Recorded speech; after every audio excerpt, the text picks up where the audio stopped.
الصلاۃ والسلام علیک یا رسول اللہ، الصلاۃ والسلام علیک یا حبیب اللہ، الصلاۃ والسلام علیک یا نبی اللہ وعلی آلک و اصحابک یا نور اللہ صلی اللہ تعالیٰ علیہ وسلم۔ ہم نے جو سلسلہ شروع کیا تھا، ابھی ہم نے اس سے پہلے ایک ویڈیو شیئر کی تھی جس میں یہ سلسلہ تھا کہ دروس البلاغہ جو مدارس اسلامیہ میں پڑھائی جاتی ہے اس کا طرز اسلوب بہت ہی اچھا ہے، لیکن وہ ابھی تمارین اور مشقوں سے خالی ہے۔ اس لیے ہم نے اس کی کچھ تمارینیں اور کچھ اس کے اسباق کو بانٹ کر کے تمرینیں پیش کی تھیں تاکہ اس کے ذریعے سے اسباق کو اچھی طریقے سے یاد کر سکیں اور تمرینیں حل کر کے ایک نئے طریقے سے اچھی طریقے سے ذہن میں وہ اسباق محفوظ ہو جائیں۔ آج جو ہم آپ کی بارگاہ میں لے کر کے حاضر ہوئے ہیں، یہ ہمارے درجہ ثانیہ میں جامعۃ المدینہ دعوت اسلامی کے تحت چلنے والے جامعات میں یہ جو ہے درجہ ثانیہ میں ششماہی بعد ایک کتاب پڑھائی جاتی ہے جس کا نام مراح الارواح ہے۔ یہ کتاب علم صرف کی عربی زبان میں بہت زبردست کتاب ہے، جس میں ہر صیغے کی علت کو بہت اچھی طریقے سے بیان کیا گیا ہے، اور یہ کتاب پڑھنے کے بعد ایک طالب علم کے ذہن میں جہاں کشادگی پیدا ہوتی ہے، وہیں اس کو ایک علم صرف کی باریکی اور زبردست اس کا ایک اچھے طریقے سے احترام اس کے ذہن میں محفوظ ہو جاتا ہے۔ تو اس میں بھی یہ کتاب چونکہ پڑھائی جاتی ہے مدارس میں اور جامعات میں، میری معلومات کے مطابق صرف جامعات میں درس نظامی میں درجہ ثانیہ میں پڑھائی جاتی ہے، لیکن پریشانی یہ ہوتی ہے کہ جب اس کتاب کو ابھی پڑھا دیا گیا، لیکن پڑھانے کے بعد جب اس کو سننا ہو یا اس کو یاد کرانا ہو تو بڑی مشکلیں آتی ہیں کہ سوالات کس طرح سے کیے جائیں، سوالات کس طرح سے پوچھے جائیں، کیونکہ اس میں سوالات بنے نہیں رہتے کہ صرف پڑھتے جائیں اور ایک ایک لفظ کی علت ملتی آتی ہے، یہ کیوں ہوا، یہ کیوں ہوا۔ تو اس طرح سے سوالات کرنے میں جس طرح پریشانی ہوتی ہے، پھر جوابات دینے میں بھی بڑی مشکلیں پیش آتی ہیں اس کتاب کو۔ تو اسی سلسلے کا ہم نے ایک سلسلہ یہ شروع کیا تھا کہ ہم ایسی اپنی کتابیں جہاں جو ہندوستان میں رائج ہیں اور پڑھائی جاتی ہیں، جو پوری دنیا وغیرہ میں بھی جو رائج ہیں اور ان کے اندر تمرینیں وغیرہ نہیں رہتی ہیں، تو اس سلسلے کو ہم برقرار رکھیں، آگے لے جائیں اور اس کو کسی طرح مشق کی صورت میں پیش کریں تاکہ وہ کتابیں جو مشق سے خالی ہیں وہ ان کو کسی طرح سے آسانی سے یاد کیا جا سکے اور پڑھنے اور پڑھانے کا سلسلہ آسانی سے آگے بڑھ سکے۔ تو آج ہم آپ کی بارگاہ میں مراح الارواح کو لے کر کے حاضر ہوئے ہیں۔ اس کے اوپر جو لکھا ہوا ہے اس کو تھوڑا پڑھ لیں۔ تمام سنی مدارس اور جامعات المدینہ میں درس نظامی میں بہت ساری کتابیں پڑھائی جاتی ہیں۔ کچھ کتابیں ایسی ہیں جو تمارین اور مشقوں پر مشتمل ہوتی ہیں، جن کے حل سے سبق کافی حد تک ذہن میں محفوظ ہو جاتا ہے، لیکن بہت ساری ایسی کتابیں بھی ہیں جن میں تمارین اور مشقیں نہیں ہیں۔ اس لیے ارادہ کیا کہ جو کتابیں تمارین سے خالی ہیں ان کے اسباق کو ششماہی اول و دوم میں تقسیم کر کے سوالات اس طرح بنائے جائیں کہ طلبہ آسانی سے اسباق یاد کر سکیں اور سبق یاد کرنے میں کوئی پریشانی نہ ہو، اور سوالات اس طرح ہوں کہ پوری کتاب کو محیط ہوں تاکہ کتاب کا نقصان نہ ہو۔ اس سلسلے کی ایک کڑی درجہ ثانیہ کے عربی زبان میں پڑھائی جانے والے علم صرف کی بہت مشہور کتاب مراح الارواح کے بعد ششماہی اسباق کے سوالات پیش خدمت ہیں۔ ان کے ذریعے اسباق کو کم وقت میں یاد کر سکتے ہیں اور درسگاہ میں سن بھی سکتے ہیں۔ محمد گلریز رضا مصباحی، مدنہ پوری، بریلی شریف، یوپی، خادم التدریس، جامعۃ المدینہ، فیضان Attar, Nagpur. Mobile number, what's app number 8057889427۔ ابھی ہم آپ کے سامنے یہ اس کو لے کر کے حاضر ہوئے ہیں۔ انشاءاللہ وقت ملا تو ہم ان سوالاتوں کے جوابات بھی آپ کی بارگاہ میں پیش کریں گے، اور یہ ہمارے جو جامعات میں یہ کتاب پڑھائی جاتی ہے، اس کتاب میں جو ہے یہاں ہمارے یہاں 100 صفحے تک پڑھائی جاتی ہے، جس میں باب الثانی مضاعف کے بیان میں، تو ہم مضاعف کے بیان تک ان کے سوالاتوں کو آپ کی بارگاہ میں پیش کریں گے۔ آپ اپنی رائوں سے اور مشوروں سے اس کے بارے میں نوازیں گے۔ جیسی آپ کو یہ کیسا لگا ہمارا سلسلہ اور ہم اس طرح آگے بڑھانا چاہتے ہیں، اس کے بارے میں اپنی رائے اور کمنٹ سے نوازیں تاکہ اگر اس میں کچھ کمی ہو تو اس کو بہتر کیا جا سکے، مزید اچھا کیا جا سکے اور آگے اس کو لے جانے کی کوشش کی جا سکے۔ تو آئیے ہم شروع کرتے ہیں آج اس کے بارے میں۔ سب سے پہلے ہمارا جو یہ شروع ہوتا ہے، یہ صحیح کا بیان شروع ہوتا ہے۔ یہاں پر کتاب کے اندر صحیح کا بیان شروع ہوتا ہے، الباب الاول فی الصحیح۔ تو اس صحیح کے تحت جو ہم نے سوالات مقرر کیے ہیں، اس طرح سے سوالات مقرر کیے ہیں کہ پوری کتاب کو آرام سے، پورے باب کو ہر طریقے سے محیط ہوں گے، یعنی ان کی روشنی میں اگر ہم آپ کو جوابات بنا کر دیے جائیں، یہ طلبہ کو بنا کر دیے جائیں، تو کسی بھی طرح کا کوئی نقصان لازم نہیں آئے گا۔ تو اس طرح سے ہم نے یہ تقریباً غالباً یہ ہمارے جو ہیں 297 سوالات آپ کی بارگاہ میں ہیں، اور ان 297 کے ذریعے سے پوری کتاب 101 صفحہ تک یہ پوری کتاب کو جتنا داخل درس ہے وہ اچھی طریقے سے محیط ہو جائے گا، اور بالکل سبق کا کچھ بھی نقصان نہیں ہوگا۔ تو آئیے شروع کرتے ہیں سوالات۔ الباب الاول فی الصحیح۔ سوال نمبر 1، صحیح کے بیان کو مقدم کیوں فرمایا؟ سوال نمبر 2، صحیح کی تعریف مع مثال بیان کریں۔ سوال نمبر 3، فا، عین اور لام کو اوزان کے لیے کیوں خاص کیا؟ سوال نمبر 4، مصدر سے کتنی چیزیں مشتق ہوتی ہیں، ہر ایک کو بیان کریں۔ سوال نمبر 5، مصدر اصل ہے یا فعل؟ بصری اور کوفی حضرات کا اس میں کیا اختلاف ہے؟ سوال نمبر 6، بصری حضرات کے مصدر کے اصل ہونے پر دلائل پیش کریں۔ سوال نمبر 7، اشتقاق کی تعریف، اس کی قسمیں تعریف و مثال کے ساتھ بیان کریں۔ سوال نمبر 8، مراح الارواح میں اشتقاق سے کون سی قسم مراد ہے؟ سوال نمبر 9، فعل کے اصل ہونے پر کوفی حضرات کے دلائل مع مثال پیش کریں۔ سوال نمبر 10، کوفیوں کے رد میں بصریوں کے دلائل مثال کے ساتھ پیش کریں۔ سوال نمبر 11، ثلاثی مجرد کے مصادر سیبویہ کے نزدیک کتنے ہیں؟ وزن، معنی، باب اور مثال کے ساتھ پیش کریں۔ سوال نمبر 12، کبھی ثلاثی مجرد کا مصدر اسم فاعل، اسم مفعول کے وزن پر بھی آتا ہے، مثال کے ساتھ بیان کریں۔ سوال نمبر 13، خلاف قیاس آنے والے ثلاثی مضیفی کے مصادر بیان کریں۔ سوال نمبر 14، کبھی ثلاثی مجرد کے مصادر مبالغے کے لیے بھی آتے ہیں، مثال کے ساتھ بیان کریں۔ سوال نمبر 15، مصدر سے جو افعال مشتق ہوتے ہیں ان کے کل کتنے ابواب ہیں، نام کے ساتھ مثال بھی بیان کریں۔ سوال نمبر 16، ثلاثی مجرد کے کتنے ابواب ہیں اور کتنے ابواب الابواب ہیں؟ سوال نمبر 17، باب فتح، کرم، حسبہ الابواب میں شامل کیوں نہیں ہے، وجہ بیان کریں۔ سوال نمبر 18، احمر را میں ادغام کر دیا جبکہ ارعوا میں ادغام کیوں نہیں کیا گیا؟ سوال نمبر 19، الحاق کا معنی، تعریف، ملحق اور ملحق بھی بیان کریں۔ سوال نمبر 20، فعل یفعل کون سا باب ہے، مثال کے ساتھ بیان کریں۔ سوال نمبر 21، غیر ثلاثی مجرد کا مصدر کتنے طریقے پر آتا ہے؟ سوال نمبر 22، ثلاثی مجرد کے ابواب بیان کرتے وقت باب ضربہ کو پہلے کیوں بیان کیا؟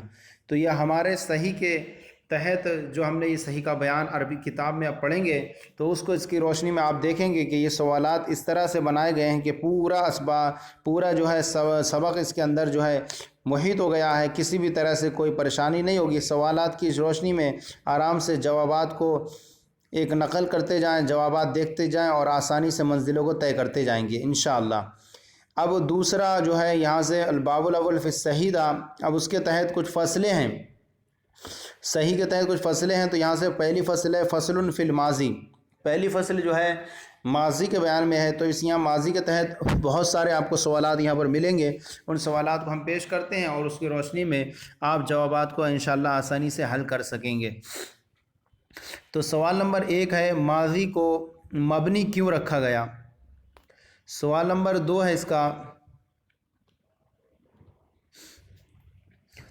ماضی اسم فاعل سے کتنی چیزوں میں مشابہت رکھتا ہے، مثال کے واضح کریں۔ سوال نمبر 3، ماضی کو فتح پر ہی مبنی کیوں رکھا گیا، مع دلائل پیش کریں۔ سوال نمبر 4، مضارع اسم فاعل سے کتنی چیزوں میں مشابہت رکھتا ہے اور معرب ہونے کے لیے کیا شرط ہے، تفصیل سے بیان کریں۔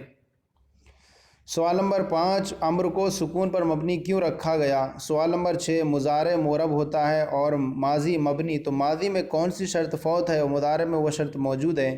سوال نمبر 7، ماضی میں الف، واو اور نون کا اضافہ کیوں کیا گیا؟ سوال نمبر 8، ضربوا میں ضمہ کیوں دیا گیا؟ سوال نمبر 9، رموا میں بھی واو ہے لیکن اس سے پہلے ضمہ کیوں نہیں دیا گیا؟ سوال نمبر 10، رضو میں ضاد کو ضمہ کیوں دیا گیا حالانکہ واو سے پہلے ضاد نہیں ہے؟ سوال نمبر 11، ضربوا میں الف کیوں لکھا گیا، مع مثال بیان کریں۔ سوال نمبر 12 تا کو مؤنث کی علامت کیوں قرار دیا گیا؟ سوال نمبر 13 ضربنا ضربتا وغیرہ میں با کو کیوں ساکن کیا؟ سوال نمبر 14 ماضی کے 14 صیغے ہی کیوں آتے ہیں؟ سوال نمبر 15 کیا ضمیر مرفوع متصل پر بغیر تاکید کے عطف کرنا جائز ہے یا نہیں؟ نہیں ہے تو کیوں؟ سوال نمبر 16 آپ کا یہ کہنا کہ یہ پے در پہ 4 حرکتیں جمع نہ ہو، حالانکہ ضربتا میں 4 حرکتیں پے در پہ جمع ہیں۔ سوال نمبر 17 ضربکا میں بھی 4 حرکتیں پے در پہ جمع ہیں، اس کا جواب کیا ہوگا؟ سوال نمبر 18 ہدا بدن میں بھی 4 حرکتیں لگاتار جمع ہیں، تو اس کی کیا وجہ ہے؟ سوال نمبر 19 ضربنا میں ضربت کی تا کو حذف کیوں نہیں کیا گیا؟ سوال نمبر 20 مسلماتن میں واحد کی تا کو اس لیے حذف کیا گیا کہ وہ دونوں ایک جنس کی ہیں، لیکن ضربنا میں کیوں حذف کیا گیا جبکہ وہ دونوں علامتیں ایک جنس کی نہیں ہیں؟ سوال نمبر 21 مسلماتن میں تا کو حذف کر دیا گیا لیکن حبلیات میں مؤنث کی دونوں علامتیں برقرار ہیں، ایسا کیوں؟ سوال نمبر 22 مذکر حاضر اور مؤنث حاضر و متکلم کے صیغوں میں فرق کیوں نہیں کیا گیا؟ سوال نمبر 23 اس میں ظاہر کی جگہ ضمیر کو کیوں لایا جاتا ہے؟ سوال نمبر 24 ضربتما میں میم کا اضافہ کیوں کیا گیا؟ سوال نمبر 25 اخو کا اخو مکاثرتن پورا شعر لکھیں اور اس میں موجود محل شاد بیان کریں۔ سوال نمبر 26 ضربتما میں میم کو کیوں خاص کیا گیا؟ سوال نمبر 27 انتما میں میم کو کیوں داخل کیا گیا؟ سوال نمبر 28 ضربتما ضربتم اور ضربتنا میں تا کو ضمہ کیوں دیا گیا؟ سوال نمبر 29 واحد مذکر حاضر میں فتح کیوں دیا گیا؟ سوال نمبر 30 ضربتم میں میم کیوں زائد کیا گیا؟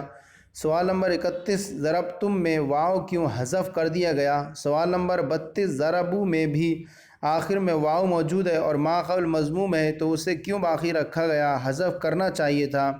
سوال نمبر 33 ضربتموہ میں واو کا ما قبل مضمون ہے پھر بھی واو نہیں گرا۔ سوال نمبر 34 ضربتنا میں نون کو مشدد کیوں لایا گیا اور اس کی اصل کیا ہے؟ سوال نمبر 35 انبرن میں کون سا قاعدہ جاری کیا گیا؟ سوال نمبر 36 ضربتنا میں نون کا ما قبل با ساکن کیوں نہیں کیا گیا جبکہ ضربنا یضربنا میں نون کا ما قبل با ساکن ہے؟ سوال نمبر 27 ضربتنا میں تا کو حذف کر دیتے، ایسا کیوں نہیں کیا؟ سوال نمبر 27 28 38 سوال نمبر 38 ضربتو میں تا کو زیادہ کیوں کیا گیا؟ سوال نمبر 39 متکلم کے صیغہ ضربتو میں تا کی جگہ لفظ انا میں سے الف یا نون الف کا اضافہ کیوں نہیں کیا گیا؟ سوال نمبر 40 پھر ضربتو میں صرف تا ہی کیوں اختیار کیا گیا؟ سوال نمبر 41 جمع متکلم کے صیغے ضربنا میں الف اور نون کا اضافہ کیوں کیا گیا؟ سوال نمبر 42 ضمیر ماضی اور اس کے اخوات میں داخل ہوتی ہیں، اخوات سے مراد کون سی چیزیں ہیں؟ سوال نمبر 43 کل ضمیریں کتنی ہیں؟ سوال نمبر 44 ضمیر اصل میں 3 ہیں، مرفوع منصوب مجرور، پھر 6 کیسے بنیں گی اور 6 سے 72 کیسے بنیں گی اور کون سی خارج ہوگی اور کیوں خارج ہوگی؟ ہر ایک کی تفصیل اور ضمیروں کی قسمیں مع مثال بیان کریں۔ سوال نمبر 45 ہر گردان کے کتنے صیغے بنتے ہیں اور خارج کر کے کتنے بچتے ہیں اور کس کس صیغے کو خارج کیا گیا اور کیوں خارج کیا گیا؟ سوال نمبر 46 ہوا کے جمع کا صیغہ کیا تھا، پھر اس میں تعلیل کیسے کی اور بعد میں کیا صیغہ بنا؟ سوال نمبر 47 ہوا تثنیہ کا صیغہ میں تعلیل کے بعد کیا صورت ہوگی؟ سوال نمبر 48 ہوا کے تثنیہ اور جمع کے صیغے میں واو کو میم سے کیوں بدل دیا گیا؟ سوال نمبر 49 انتما اور انتم میں میم کیوں داخل کیا؟ سوال نمبر 48 اور 49 سوال نمبر 49 اور 50 انتما اور انتم میں میم کیوں داخل کیا؟ سوال نمبر 48 وہ واو جو کلمے کے آخر میں ہو اور ما قبل مضموم ہو تو وہ واو حذف ہو جاتا ہے، ہوا کے آخر میں واو اور ما قبل مضموم ہے پھر بھی واو کو حذف کیوں نہ کیا؟ سوال نمبر 49 کس صورت میں ہوا کے واو کو حذف کیا جاتا ہے؟ مثال اور دلیل کے ساتھ بیان پیش کریں۔ سوال نمبر 50، کس صورت میں ہا کو ضمہ اور کسرہ دیا جاتا ہے اور ہا سے پہلے یا ہو تو ہا کو ضمہ کیوں نہیں دیا جاتا ہے؟ سوال نمبر 51، ہیا کی یا کو الف سے کب بدل دیا جاتا ہے اور ہیا کی یا کو میم سے کب کیوں بدلا جاتا ہے؟ سوال نمبر 52، ہنہ کی اصل کیا تھی پھر بعد میں کیا ہوا؟ سوال نمبر 53، افعال قلوب کے علاوہ دوسرے افعال میں بھی فاعل اور مفعول کی دو ضمیروں کا اجتماع کیوں جائز نہیں اور افعال قلوب میں کیوں جائز ہے؟ سوال نمبر 54، افعال قلوب کا پہلا مفعول حقیقت میں کیا ہوتا ہے اور انہیں افعال قلوب کیوں کہتے ہیں؟ سوال نمبر 55، ضاربیہ کی اصل کیا ہے، کس مثال کی روشنی میں اس میں تعلیل ہوئی ہے؟ سوال نمبر 56، کتنی جگہوں میں ضمیر مرفوع متصل پوشیدہ ہوتی ہے، مع مثال بیان کریں۔ سوال نمبر 57، تضربینا میں یا علامت خطاب ہے یا علامت فاعل مع اختلاف بیان کریں۔ سوال نمبر 58، تضربینا میں یا کے مؤنث کی ضمیر ہونے کی دلیل کیا ہے؟ سوال نمبر 59، تضربینا میں انتی کے حروف میں سے کچھ بھی اضافہ کیوں نہیں کیا، اس کے تحت بحث رقم فرمائیں۔ سوال نمبر 60، تضربینا میں نون کے ما قبل کو حرکت کیوں نہیں دی اور نون کو حذف کیوں نہیں کیا؟ سوال نمبر 61، مرفوع متصل میں ضمیر کو پوشیدہ کیوں رکھا، کتنے صیغوں میں ضمیر کو پوشیدہ رکھا گیا؟ سوال نمبر 62، کون سے صیغوں میں ضمیر کو ظاہر کیا گیا اور کون سی ضمیر قوی ہے اور کون سی خفیف؟ سوال نمبر 63، ضمیر قوی کن صیغوں کو دی اور ضمیر خفیف کن صیغوں کو دی؟ سوال نمبر 64، ضمیر خفیف متکلم قوی اور مخاطب قوی کو دے دیتے اور ضمیر قوی غائب ضعیف کو دے دیتے تو کیا خرابی تھی؟ سوال نمبر 65، ماضی کے حاضر و متکلم کے صیغوں میں ضمیر ظاہر کی گئی اور مستقبل کے صیغوں میں پوشیدہ کیوں رکھی گئی؟ سوال نمبر 66، کن 5 صیغوں میں ضمیر پوشیدہ رکھی گئی اور اس کے علاوہ میں کیوں نہیں رکھی گئی؟ سوال نمبر 67، ضربتا میں تا، ضربنا میں نون، ضربہ میں الف فاعل ہیں تو کیا یہ افعال بھی اسما ہیں یا نہیں؟ ضربت کی تا ضمیر ہے یا علامت جو بھی ہو دلائل کے ساتھ بیان کریں۔ سوال نمبر 69، ضاربان، ضاربونا، الخ میں الف واو وغیرہ ضمیریں ہیں یا کوئی اور ضمیر ہے، مع دلیل بیان کریں۔ سوال نمبر 70، کن صیغوں میں ضمیر کو پوشیدہ رکھنا واجب ہے اور اگر ان کے بعد فاعل ظاہر لے آئیں تو کیسا ہے؟ تو یہ ہمارا ماضی کا بیان پورا ہو گیا۔ ماضی کے تحت یہاں پر ہم نے جو بیان کیے 70 کے تقریباً 71 جو ہیں سوالات آپ کے سامنے خدمت میں پیش کیے گئے۔ ان سوالات کی روشنی میں آپ جو ہے آسانی سے سبق کو یاد بھی کر سکتے ہیں، سبق سن بھی سکتے ہیں، سبق سنا بھی سکتے ہیں اور ان کے تحت اچھی طریقے سے پھر جوابات بھی رقم کر دیں گے تو بہت ماشاءاللہ اچھا ہو جائے گا۔ تو یہ ہمارے سامنے ہمارے نے جو ہے ماضی کے 70 سوالات آپ کی خدمت میں پیش کیے جو پورے سبق کو محیط ہیں۔ انشاءاللہ آپ کے لیے آسانیاں ہوں گی اس سے۔ اب ہم یہاں سے دوسری فصل شروع کرتے ہیں۔ دوسری فصل ہے مستقبل کے بیان میں۔ تو یہاں مستقبل کی جو فصل ہے اس کے اندر تقریباً 27 سوالات بنائے گئے ہیں جو پورے سبق کو گھیر لیتے ہیں۔ تو یہاں پر بیان فرماتے ہیں سوال نمبر 1، فصل فی المستقبل ترکیبی اعتبار سے بحث سپرد کرتاز کریں۔ سوال نمبر 2، اسے مستقبل کیوں کہتے ہیں اور اسے مضارع کیوں کہتے ہیں؟ سوال نمبر 3، مضارع اسم فاعل سے کتنی چیزوں میں مشابہت رکھتا ہے اور کن چیزوں سے مشابہت رکھتا ہے؟ سوال نمبر 4، ماضی پر کتنے حروف کا اضافہ کیا گیا اور کیوں اور ان حروف کا اضافہ آخر میں کیوں نہیں کیا گیا؟ سوال نمبر 5، ماضی ہی سے مضارع کو مشتق کیوں کیا اور حروف عطینہ کو ماضی کے بجائے مضارع میں زیادہ کیوں کیا؟ سوال نمبر 6، عطینہ میں سے الف کو واحد متکلم کے لیے کیوں خاص کیا؟ سوال نمبر 7، واو کو کن صیغوں کے لیے خاص کیا اور کیوں؟ اور پھر واو کہاں گیا حالانکہ واو تو حروف عطینہ میں سے نہیں ہے؟ سوال نمبر 9، حروف عطینہ میں سے نہیں۔ سوال نمبر 8، ہر وہ واو جو متکلم کے شروع میں ہو وہ گر جاتا ہے لیکن ورن تلی کا واو کیوں باقی ہے؟ سوال نمبر 9، یا غائب کے صیغے کے لیے کیوں متعین کیا گیا اور نون کو جمع متکلم کے لیے کیوں متعین کیا گیا؟ سوال نمبر 10، نضربو میں نون ہی کیوں زائد کیا گیا؟ سوال نمبر 11، حروف عطینہ کو فتح کے بجائے ضمہ یا کسرہ کیوں نہیں دیا گیا؟ سوال نمبر 12 رباعی میں کون سے باب ہیں جن میں علامت مضارع مضموم ہوتی ہے اور کیوں؟ سوال نمبر 13 یحریقو 4 حرفی نہیں ہے پھر بھی علامت مضارع مضموم ہے، ایسا کیوں؟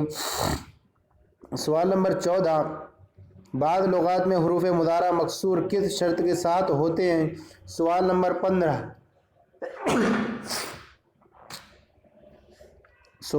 15 بعض لغات میں یا کو کسرہ کیوں نہیں دیا جاتا؟ سوال نمبر 16 یہ علم اور تعلم وغیرہ میں حروف مضارع کو کسرہ ہی کیوں دیا گیا؟ سوال نمبر 17 اگر فا کلمے کو کسرہ دیتے یا عین کلمے کو کسرہ دیتے یا لام کلمے کو کسرہ دیتے تو کیا خرابی لازم آتی؟ سوال نمبر 18 تتقلد جیسی مثالوں میں کون سی تا حذف ہوتی ہے؟ سوال نمبر 19 تتقلد جیسی مثالوں میں دوسری والی تا کو حذف کیوں کیا؟ اگر پہلی والی تا کو حذف کر دیتے تو کیا خرابی لازم آتی؟ سوال نمبر 20 یضربو میں ضاد کو ساکن کیوں کیا اور زاد ہی کو ساکن کیا کوئی اور حرف ساکن کر دیتے تو کیا خرابی لازم آتی؟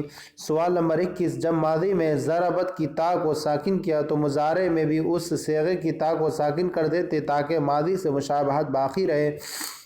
سوال نمبر 23 تضربو ہیا میں تا کو فتح کے بجائے ضمہ یا کسرہ دیتے تو کیا خرابی لازم آتی؟ تضربو ہیا کو فتح دینے کی صورت میں بھی مخاطب اور غائب کے صیغے سے۔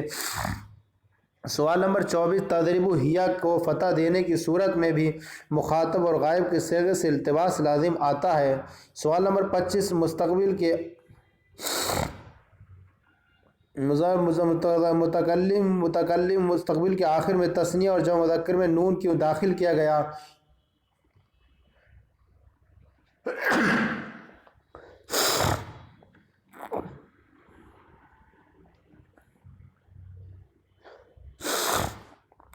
مستقبل کے آخر میں تثنیہ اور جمع مذکر میں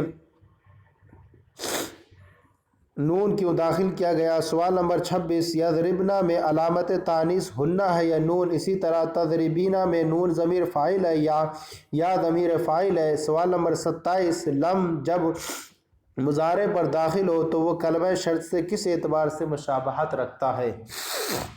تو یہ ہمارا مستقبل کے تحت ہم نے جو سوالات بیان کیے، یہ سوال 27 تھے ہم نے جو بیان کیے، اور اس کے تحت پورا سبق آپ کے لیے آسان ہو جائے گا اور اچھی طریقے سے آپ اس کو یاد بھی کر سکیں گے اور دوسروں کو یاد بھی کرا سکیں گے۔ اس میں آپ کو ایسا لگتا ہوگا کہ ہم پہلے سوالات کرتے ہیں پھر سوالات کے نیچے اسی کا ایک طرح سے جوابات ملتا ہوا نظر آتا ہے، تو یہ چونکہ یکجا کیے گئے سوالات کو اس لیے ایسا لگ رہا ہے کہ سوالات ہیں، لیکن الگ الگ جب اس کو رکھیں گے تو ایسی کوئی جو ہے خرابی لازم نہیں آئے گی، کیونکہ سوالات کے نیچے سوالات آ رہے ہیں تو وہ جوابات ایسا نظر آ رہا ہے کہ جوابات ملتا جا رہا ہے۔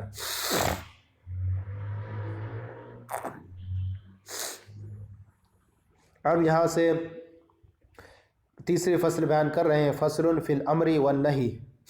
یہ تیسری فصل ہے امر اور نہی کے بیان میں۔ دیکھیے فرماتے ہیں سوال نمبر 1 امر و نہی کی تعریف مع مثال بیان کریں۔ سوال نمبر 2 امر کے بیان کو مضارع سے مؤخر کیوں کیا؟ سوال نمبر 3 امر غائب کو امر حاضر پر مقدم کیوں کیا؟ سوال نمبر 4 امر کو مضارع ہی سے مشتق کیوں کیا، ماضی سے کیوں نہیں کیا؟ سوال نمبر 5 امر غائب میں لام کو زیادہ کیوں کیا؟ لام لازم ہو گیا، لام کو زیادہ کیوں کیا؟ سوال نمبر 6 حویت السمانہ فشیبننی وقد کنت قدما حویت السمانہ۔ اس شعر کا ترجمہ کریں، نیز یہ بتائیں اسے لانے کا مقصد کیا ہے؟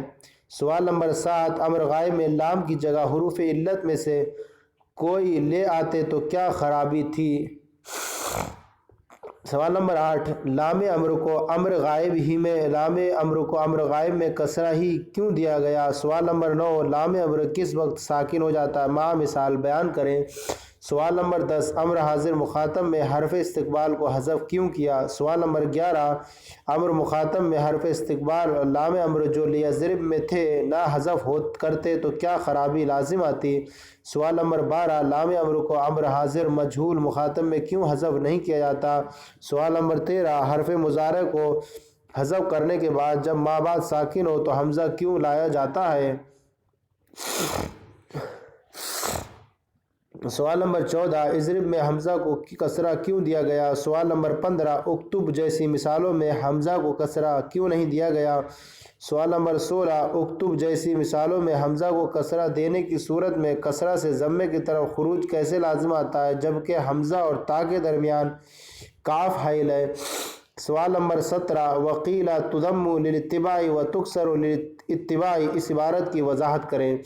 سوال نمبر 18 آپ نے کہا کہ امر میں عین کلمہ مضموم ہو تو حمزہ کو ضمہ دیتے ہیں اور مکسور ہو تو کسرہ دیتے ہیں، لیکن اعلم اور امنا جیسی مثالوں میں عین کلمہ مفتوح ہے تو حمزہ کو فتح دینا چاہیے تھا تاکہ حمزہ عین کلمہ کے تابع ہو جاتا۔ سوال نمبر 19 ایمن کے الف کو لفظ میں ملانے کی صورت میں فتح کیوں دیا جبکہ یہ حمزہ قطعی ہے؟ سوال نمبر 20 الف لام تعریف کو فتح کیوں دیا؟ سوال نمبر 21 آپ نے بیان کیا کہ اگر عین کلمہ مکسور ہو تو حمزہ کو کسرہ دیتے ہیں، حالانکہ اکرم میں عین کلمہ مکسور ہے پھر بھی حمزہ مفتوح ہے۔ سوال نمبر 22 اکرمو کی اصل کیا ہے؟ سوال نمبر 23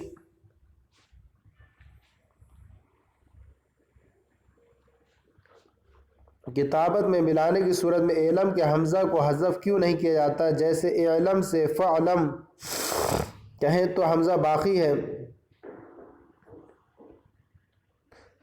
سوال نمبر 24 اگر اعلم کے حمزہ کو حذف کرنے کی صورت میں باب تفعیل کے امر سے التباس لازم آتا بھی ہے تو کیا پریشانی ہے؟ یہ خرابی تو اعراب دیکھ کر بھی دور کی جا سکتی ہے، لہذا اعلم کہ حمزہ کو ملانے کے وقت حذف کر دیتے۔ سوال نمبر 25 بسم اللہ میں حمزہ کو حذف کیا گیا اور اقرا بسم ربک الذی میں باقی رکھا گیا، ایسا کیوں؟ سوال نمبر 26 امر غائب کے آخر میں لام کی وجہ سے مجزوم کیوں کیا؟ سوال نمبر 27 کوفیوں کے نزدیک امر حاضر کے آخر میں جزم کیوں دیا؟ امر حاضر اضرب کی اصل ان کے نزدیک کیا ہے؟ پھر اضرب کیسے بنا؟ امر حاضر ان کے نزدیک معرب ہے یا مبنی؟ سوال نمبر 28 فمثلی کا حبلہ قد ترکت وموزن فالحیتها عن ذی تمائم محولی اس شعر کا ترجمہ کریں اور لانے کا مقصد بیان کریں۔ سوال نمبر 30 مضارع معرب ہوتا ہے یا مبنی اور کس اسم سے مشابہت تامہ رکھتا ہے؟ سوال نمبر 31 مضارع کو اسم فاعل سے مشابہت کی وجہ سے معرب رکھا تو امر حاضر کو مبنی کیوں رکھا؟ امر اسم فاعل سے مشابہت رکھتا ہے یا نہیں؟ اگر نہیں تو کیوں؟ سوال نمبر 32 فلتفرح معرب ہے یا مبنی؟ اگر معرب ہے تو اعراب کی علت کیا ہے؟ سوال نمبر 33 امر کے آخر میں نون ثقیلہ و خفیفہ کا اضافہ کیوں کیا؟ سوال نمبر 34 لیضربن میں با اور نون کو فتح کیوں دیا؟ سوال نمبر 35 لیضربن میں لیضربو کے واو اور اضربن میں اضربی کی یا کو حذف کیوں کیا؟ سوال نمبر 36 امر کے تثنیہ میں الف کو حذف کیوں نہیں کیا؟ سوال نمبر 37 الف تثنیہ کے بعد نون ثقیلہ کو کسرہ کیوں دیا؟ سوال نمبر 38 حل یضربان جیسی مثالوں میں رفع پر دلالت کرنے والے نون کو حذف کیوں کیا؟ سوال نمبر 39 لیضربنان جیسی مثالوں میں نون ثقیلہ کہ ما قبل الف فاصل کیوں داخل کیا؟ سوال نمبر 40 نون ثقیلہ تمام صورتوں میں نون خفیفہ کی طرح ہے یا کچھ صورتیں مستثنیٰ ہیں؟ سوال نمبر 41 یونس کوفی کا نون خفیفہ کے تعلق سے کیا موقف ہے؟ سوال نمبر 42 نفی فعل نہیں سے کس طرح کی مشابہت رکھتا ہے؟ سوال نمبر 43، جب فعل نہیں تمام صورتوں میں فعل امر کی طرح ہے تو فعل نہیں بھی مبنی ہے یا معرب؟ سوال نمبر 44، فعل امر مجہول ماضی اور مضارع سے کس وزن پر آتا ہے؟ سوال نمبر 45، فعل مجہول لانے کے مقاصد بیان کریں۔ سوال نمبر 46، ماضی میں صیغہ فعیلہ ہی کیوں خاص کیا گیا اور غیر معقول کا معنی کیا ہے؟ سوال نمبر 47، مضارع مجہول میں یفعلوا کا وزن کیوں خاص کیا؟ سوال نمبر 48، وہ ماضی جو 3 حرف سے زائدہ ہو اس سے ماضی مجہول اور مضارع مجہول کس وزن پر آتا ہے اور کیوں آتا ہے؟ سوال نمبر 49، وہ 7 ابواب کون سے ہیں جن میں ماضی مجہول اول متحرک اور اول کے ضمے کے ساتھ اور آخر کے ما قبل کسرے کے ساتھ آتا ہے؟ سوال نمبر 50، تفعیلہ اور تفوعیلہ ماضی میں فا کلمے کو ضمہ تفعیلہ اور تفوعیلہ ماضی میں فا کلمے کو ضمہ کیوں دیا گیا؟ سوال نمبر 51، افتعیلہ، انفعیلہ، استفعیلہ، افعویلہ، افعللہ ان 5 ابواب میں تیسرے حرف کو ضمہ کیوں دیا گیا؟ یہ ہمارا جو ہے یہ امر و نہی کے تعلق سے سوالات کا یہ سلسلہ تھا، اور سوالات میں ہم نے یہ 51 سوالات یہاں رقم فرمائے ہیں، سوالات رقم کیے ہیں، اور اس کی مدد سے جو ہے انشاءاللہ تعالی آپ کا یہ سبق جو ہے پورا آسانی سے حل ہو جائے گا۔ آپ اس کے تحت جوابات لکھتے جائیں اور اس کو دیکھتے جائیں، پھر انشاءاللہ آپ کو کہیں بھی رکاوٹیں نہیں پیش آئیں گی اور آسانی سے آپ منزل کی طرف پڑھتے جائیں گے۔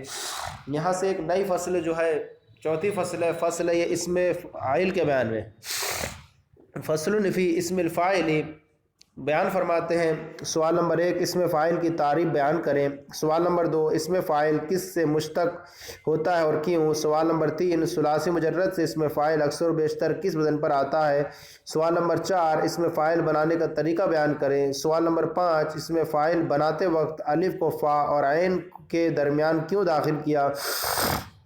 سوال نمبر 6، اسم فاعل کے عین کلمہ کو کسرہ کیوں دیا؟ اگر فتح یا ضمہ دیتے تو کیا خرابی لازم آتی؟ سوال نمبر 7، اسم فاعل کے عین کلمہ کو کسرہ دینے کی صورت میں بھی باب مفاعلت کے امر سے التباس لازم آتا ہے۔ سوال نمبر 8، امر کے ساتھ اسم فاعل کے التباس کو اختیار کرنا بہتر کیوں ہے؟ سوال نمبر 9، صفت مشبہ کی تعریف کریں۔ صفت مشبہ کن کن اوزان پر آتا ہے؟ معنی اور مثال کے ساتھ بیان کریں۔ سوال نمبر 10، احولو کس باب سے آتا ہے؟ سوال نمبر 11، وہ کون سے اوزان ہیں جو باب کروہ سے آتے ہیں؟ سوال نمبر 12، اسمعی اور فرا کا ان اوزان کے تعلق سے کیا قول ہے؟ سوال نمبر 13، افعلوا کا صیغہ ثلاثی مجرد سے کس شرط کے ساتھ فاعل اور مفعول میں سے کس کی فضیلت کے لیے آتا ہے؟ سوال نمبر 14، افعلوا کا صیغہ ثلاثی مزید فے سے کیوں نہیں آتا ہے؟ سوال نمبر 15، لون و عیب سے اسم تفضیل کیوں نہیں آتا ہے؟ اگر لے آئے تو کیا خرابی ہے؟ سوال نمبر 16، افعلوا کا صیغہ مفعول کی فضیلت کے لیے کیوں نہیں آتا؟ سوال نمبر 17، اگر فاعل کے بجائے مفعول کو فضیلت دیتے تو بھی التباس لازم نہ آتا، پھر ایسا کیوں نہیں کیا؟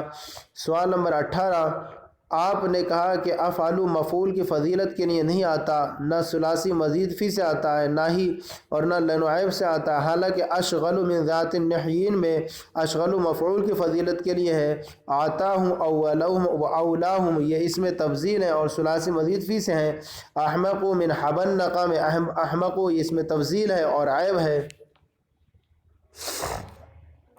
سوال نمبر 19، اشغل من ذات النحیین احمق من حبنق ان مثالوں سے ان کے واقعات پر کچھ معلومات قلم بند کریں۔ سوال نمبر 20، کبھی اسم فاعل فعیلن کے وزن پر آتا ہے، جب اسم فاعل فعیلن کے وزن پر ہو اور فاعل یا مفعول میں کے معنی میں ہو تو فاعل کے معنی ہونے کی صورت میں مذکر و مؤنث برابر ہوتے ہیں یا مفعول کے معنی کی صورت میں مذکر و مؤنث برابر ہوتے ہیں، نیز ایسا کیوں کرتے ہیں؟ سوال نمبر 21، جب کلمہ فعیلن اسم عدد ہو تب بھی مذکر و مؤنث برابر ہوتے ہیں؟ سوال نمبر 22، ان رحمت اللہ قریب من المحسنین میں رحمت اللہ میں رحمت مؤنث ہے تو قریبۃ لانا چاہیے تھا، کیونکہ فعیلن فاعل کے معنی میں ہے، اور جب فاعل فاعل کے معنی میں ہو تو مذکر و مؤنث کے درمیان فرق کرتے ہیں۔ سوال نمبر 23، اس میں فاعل کس وزن پر مبالغہ کے لیے آتا ہے؟ سوال نمبر 24، جب اس میں فاعل مبالغہ کے لیے ہو تو اس میں مذکر و مؤنث فاعل یا مفعول میں سے کس کے معنی کی صورت میں برابر ہوتے ہیں؟ سوال نمبر 25، اس میں فاعل سماعی مبالغے کے لیے کن اوزان پر آتا ہے؟ سوال نمبر 26، سیف مجزم میں مجزم اس میں اعلیٰ کا بھی وزن ہے تو شناخت کیسے ہوگی کہ مبالغے کا وزن ہے، اس میں اعلیٰ کا نہیں؟ سوال نمبر 27، اس میں فاعل سے مبالغے کے لیے آنے والے وہ کون کون سے اوزان ہیں جن میں مذکر و مؤنث برابر ہوتے ہیں اور کیوں ہوتے ہیں؟ سوال نمبر 27، مسکینتن یہ معتیرن پر محمول ہے اور معتیرن میں مذکر و مؤنث دونوں برابر ہوتے ہیں، لہذا مسکینن لانا چاہیے تھا، ایسا کیوں نہیں کیا؟ سوال نمبر 28، ہی عدوۃ اللہ میں عدوۃن کو تا کیوں دیا گیا حالانکہ یہ فعول کا وزن ہے اور فعول میں مذکر و مؤنث دونوں برابر ہوتے ہیں، لہذا عدوٌ کہنا چاہیے تھا۔ سوال نمبر 29، ثلاثی مزید فی سے اس میں فاعل کا صیغہ کس کے وزن پر آتا ہے اور کس طریقے پر آتا ہے؟ سوال نمبر 30، اس میں فاعل بناتے وقت علامت مضارع کو حذف کر کے میم مضموم ہی کیوں لائے؟ دوسرے حروف علت لے آتے تو کیا خرابی تھی؟ سوال نمبر 31، اس میں فاعل میں میم کو ضمہ ہی کیوں دیا گیا؟ سوال نمبر 32، آپ نے کہا کہ ثلاثی مزید فی سے اس میں فاعل میم مضموم اور آخر کے ماقبل کسرے کے ساتھ آتا ہے، حالانکہ مصحب اس میں فاعل کا صیغہ باب فعل کے مفعول کے وزن پر ہے اور یافعون ایفعو سے ہے، جبکہ قیاس کے مطابق مصحب اور موفعون آتا، کیا جواب ہوگا؟ سوال نمبر 33، ضاربۃ میں تائے تانی سے پہلے با مورب ہوتا ہے یا مبنی؟ اگر مبنی ہوتا ہے تو کیوں؟ مبنی ہوتا ہے تو کس حرکت پر مبنی رکھتے ہیں؟ یہ ہمارا جو ہے اس میں فاعل کے تحت جو ہم نے سوالات بنائے اور یہ سوالات اس کے جا کر کے ختم ہوتے ہیں، 33 سوالات ہیں، اور آپ اس کی مدد سے جب حل کریں گے سبق کو تو انشاءاللہ ایک نئی کرن جاگے گی اور ایک نئی تازگی ملے گی اور نیا ولولہ پیدا ہوگا۔ اب یہاں سے اس میں فصل ہے، اس میں مفعول کے بیان میں، اس میں مفعول کے جو تحت ہیں وہ 10 سوالات ہیں، یہاں بیان فرماتے ہیں۔ سوال نمبر 1، اس میں مفعول کی تعریف کرے اور مثال بھی دیں۔ سوال نمبر 2، اس میں مفعول کی تعریف میں یفعل لمن وقع علیہ الفعل کن اسما کو خارج کرنے کے لیے ہے۔ سوال نمبر 3، اس مفعول ثلاثی مجرد سے کس وزن پر آتا ہے؟ سوال نمبر 4، مضروب یضرب ہی سے مشتق کیوں ہے؟ ان کے درمیان مناسبت کیا ہے؟ سوال نمبر 5، اس مفعول بناتے وقت مقام زائد یعنی حرف مضارع کی جگہ میم ہی کیوں لائے؟ دوسرے حروف علت لانے میں کیا خرابی تھی؟ سوال نمبر 6، مفعول میں میم کو فتح ہی کیوں دیا؟ اگر ضمہ یا کسرہ دے دیتے تو کیا خرابی تھی؟ سوال نمبر 7، مضروب میں را کو ضمہ ہی کیوں دیا گیا؟ اگر کسرہ دیتے تو کیا خرابی تھی؟ سوال نمبر 8، ثلاثی مجرد سے صرف اس میں مفعول میں تبدیلی کی گئی، تمام افعال کے مفعول اور اس میں ظرف میں تبدیلی کیوں نہیں کی؟ سوال نمبر 9، اس میں فاعل اور اس میں مبالغہ، اس میں فاعل اور اس میں مفعول میں بھائی چارگی کیسے ہے؟ سوال نمبر 10، ثلاثی مزید فی سے اس میں فاعل کا صیغہ کس وزن پر آتا ہے؟ مع مثال بیان کریں۔ تو یہ ہمارا اس مفعول کے تحت ہم نے جو سوالات بنائے اور یہ سوالات 10 تھے، اس سوالات کے تحت آپ حل کریں گے تو انشاءاللہ تعالی آپ کا سبق بھی آسانی سے حل ہو جائے گا اور آپ کو سمجھنے اور سمجھانے میں بھی آسانیاں ملیں گی۔ اب یہاں سے ایک نئی فصل بیان کر رہے ہیں، فصل فی اسم الزمان والمکان۔ یہ فصل ہے زمان اور مکان کے بارے میں، اس کے تحت جو ہے سوالات ہیں، پڑھتے ہیں سوالات۔ سوال نمبر 1 ہے، اس میں مکان کی تعریف مع مثال بیان کریں۔ سوال نمبر 2، اس میں مکان کی تعریف میں لمکان وقع فیہ الفعل کس مقصد کے لیے ہے؟ سوال نمبر 3، اس میں مفعول اور اس میں مکان میں کیا مناسبت ہے؟ سوال نمبر 4، اس میں مکان مفعول میں عین کلمہ کے بعد واو کا اضافہ کیوں نہیں ہوا؟ سوال نمبر 5، مضارع مفتوح العین سے اس میں مکان کس وزن پر آتا ہے؟ سوال نمبر 6، فعل مضارع مکسور العین مثال سے اسم مکان کے وزن پر آتا ہے۔ سوال نمبر 7 مضارع مکسور العین سے اسم ظرف مکان کے وزن پر آتا ہے۔ سوال نمبر 8 ناقص سے اسم مکان کے وزن پر آتا ہے اور کیوں؟ سوال نمبر 9 مضارع مضموم العین سے اسم ظرف مکان مفعول کے وزن پر کیوں نہیں آتا ہے؟ سوال نمبر 10 مضارع مضموم العین سے اسم ظرف کتنے وزن پر آتا ہے؟ سوال نمبر 11 مفعول سے اسم ظرف کتنے وزن پر آتا ہے؟ مفعول۔ سوال نمبر 12 مفعول سے اسم ظرف کتنے آتے ہیں اور کیوں؟ سوال نمبر 13 مفعول کے وزن پر آنے والے اسم ظرف مع مثال بیان کریں۔ سوال نمبر 14 اسم ظرف زمان کا حکم کیا ہے وہ تمام صورتوں میں اسم مکان کی طرح ہے یا کچھ فرق ہے؟ تو یہ سوالات ہمارے 14 سوالات ہیں، یہ اسم زمان و مکان کے تحت۔ اب یہاں پر ہم ایک جو ہے دوسرا فصل بیان شروع کر رہے ہیں، اور فصل یہ ہے اسم اعلیٰ کے بیان میں۔ تو یہ اسم اعلیٰ کے تحت فصل ہے، اور اس میں جو ہے 7 سوالات مقرر کیے گئے ہیں، اور سب سے چھوٹی فصل ہے۔ انشاءاللہ اس کی مدد سے ذہن میں جو ہے اور محفوظ ہو جائے گا سبق۔ تو بیان فرماتے ہیں سوال نمبر 1 اسم اعلیٰ کی تعریف مع مثال بیان کریں۔ سوال نمبر 2 اسم اعلیٰ ثلاثی مجرد سے کس وزن پر آتا ہے؟ سوال نمبر 3 مصنف نے اسم اعلیٰ کے تینوں صیغوں کو الگ الگ کیوں بیان کیا؟ سوال نمبر 4 اسم اعلیٰ کے کتنے اور کون کون سے صیغے قیاسی اور سماعی ہیں؟ سوال نمبر 6 اسم اعلیٰ کا تیسرا صیغہ کس طریقے پر آتا ہے؟ سوال نمبر 7 المسعود المنخل کے بارے میں سیبویہ کا کیا موقف ہے؟ اب یہ ہماری یہ فصلیں جو ہیں الباب الاول فی الصحیح تھا، اس کے تحت ہم نے جو ہے کئی چیزیں پڑھیں، اور صحیح محموز، صحیح جو ہے معطل پڑھا، قواعد پڑھے، اور اب یہاں پر ایک جو ہے دوسرا باب شروع کر رہے ہیں، اور دوسرا باب جو ہے یہ سوالات اس یہاں مقرر کیے گئے الباب الثانی فی المضاف۔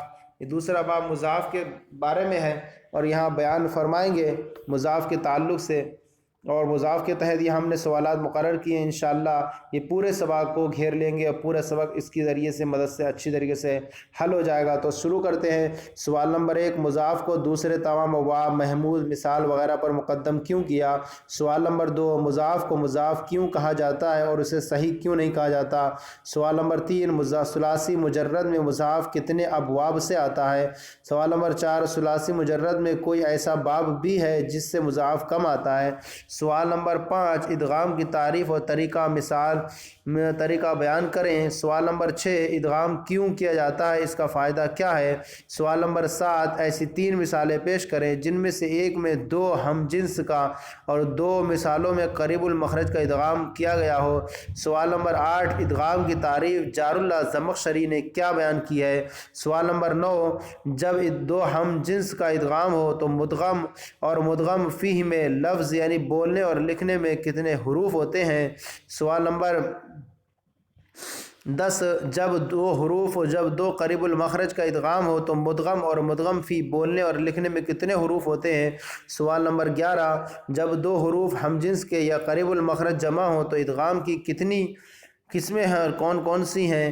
سوال نمبر 12 جب 2 حروف متحرک 2 کلموں میں جمع ہو تو ان میں ادغام واجب ہے یا جائز ہے؟ نیز ادغام اور عدم ادغام کی مثال بھی پیش کریں۔ سوال نمبر 13 جب 2 حرف متحرک ایک کلمے میں جمع ہو تو ان میں ادغام جائز ہے یا واجب؟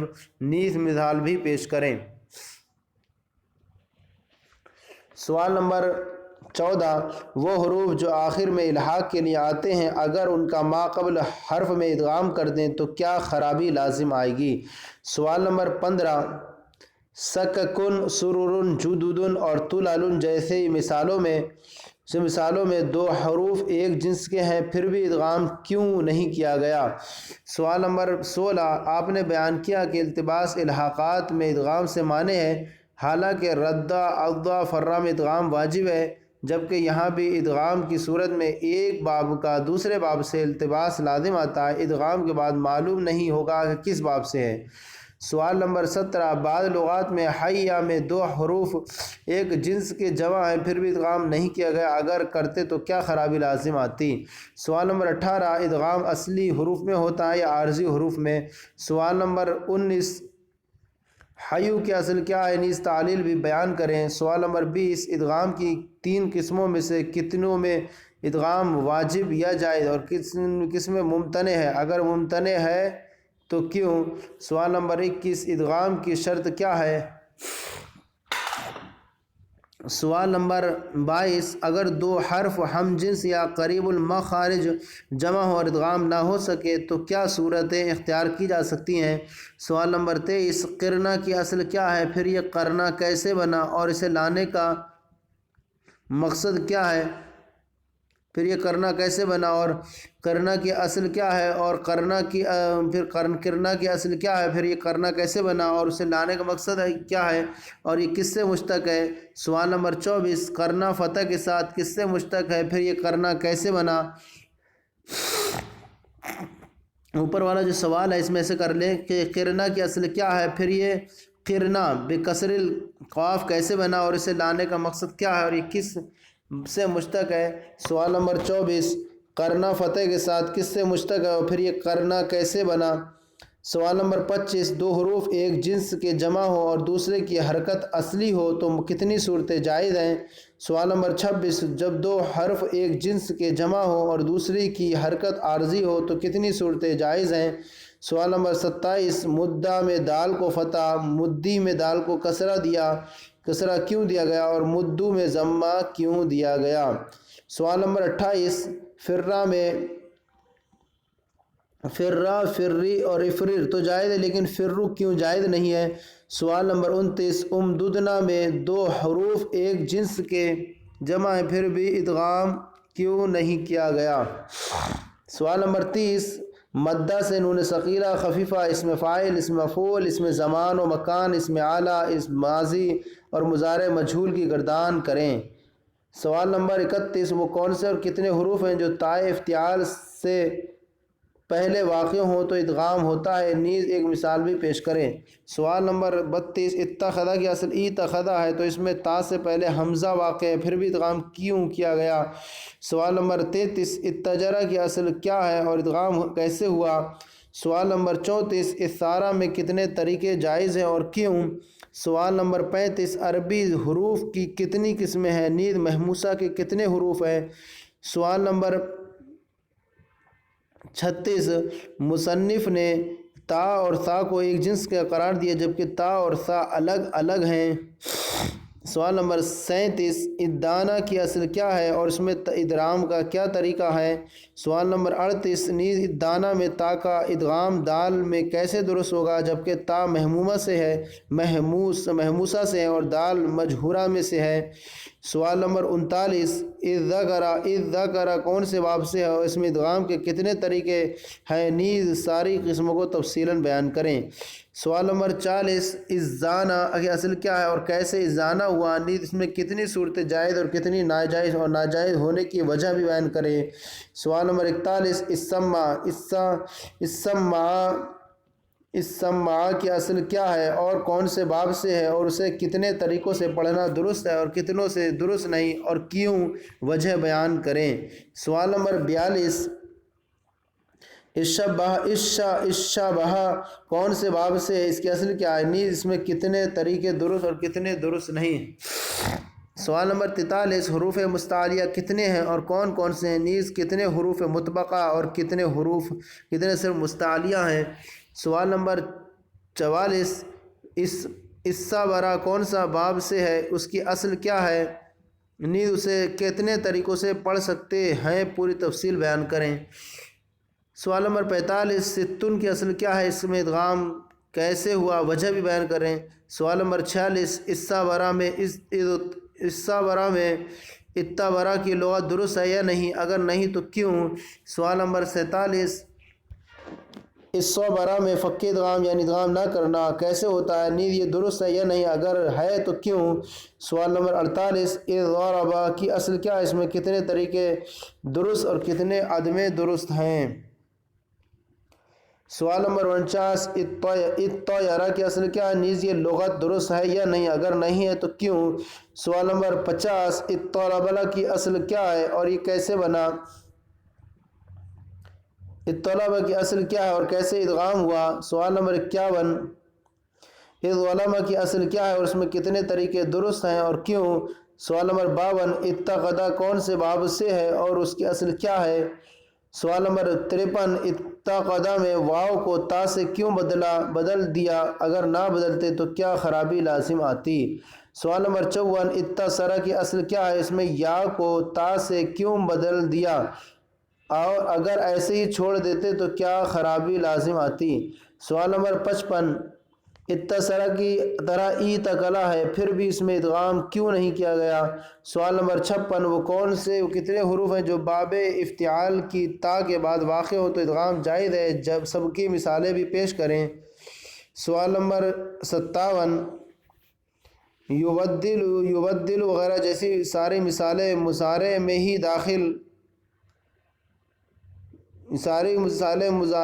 داخل ہیں، یعنی یبدل وغیرہ جیسی ساری مثالیں مضارع میں ادغام کی ہیں تو کیا ماضی میں ادغام نہیں ہوگا؟ اگر نہیں ہوگا تو کیوں؟